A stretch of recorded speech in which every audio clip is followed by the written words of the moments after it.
What's up, guys? My name is Woody, of course, and this is number 7 in our Beginner's Guide series.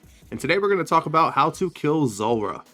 Now, I know to a lot of people that sounds kind of silly because it's a pretty easy boss to kill, but for some players, it's worth noting this is their first experience on an RSPS, and hell, some people it's their first experience on RuneScape, period. So, while it is easy to most of us, it's completely new to a lot of people. So, we're going to quickly do a kill or two in some pretty cheap gear. As you can see here, we're looking at about 10 bill. That sounds crazy, I know, but if you play for a while, you'll understand. You do a couple of your daily money makers and 10 bill really isn't that much money. You don't need this. This is way overkill for Zulrah. I dumbed my gear down a lot. Our inventory setup, this is not all necessary either. These are just quality of life things for me.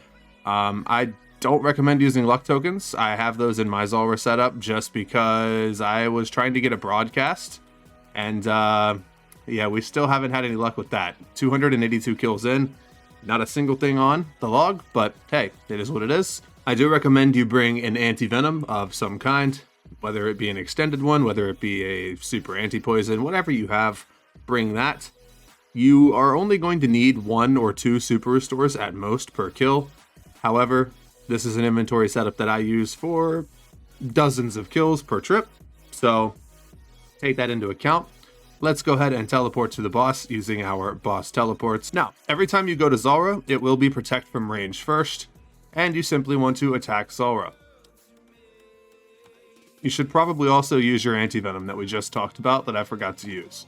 As you can see, Zulrah only has 800 health, and it is really not that difficult of a boss to kill. We kind of just click it and go AFK until something happens. Speaking of something happening, there are 2 possibilities when Zulrah changes phases like this.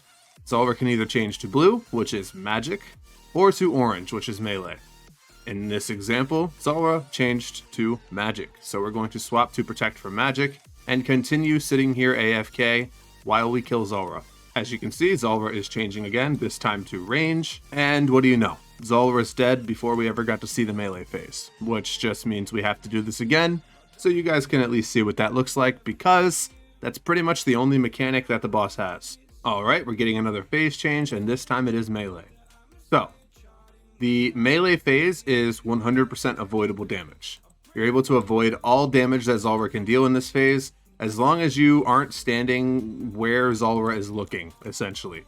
I recommend alternating between these 2 tiles here. You're able to alternate between any tiles as long as they're 3 tiles apart.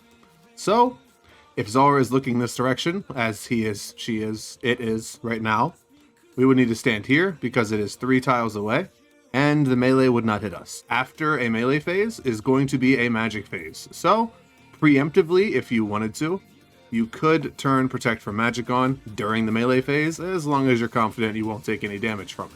That is 284 kills now with nothing broadcast, which is always lovely. But hey, at least we're making progress towards our second Scorpia blowpipe.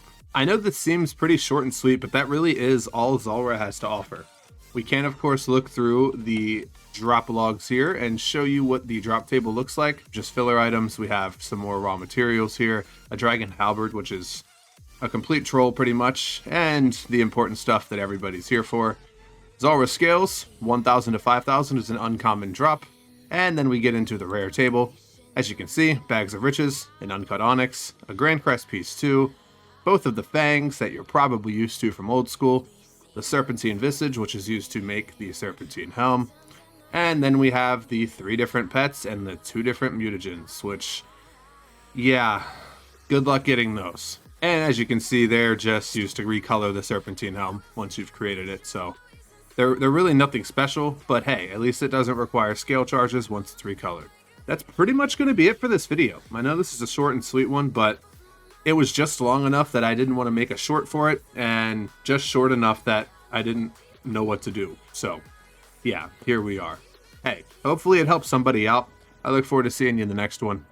Have a good one. Peace.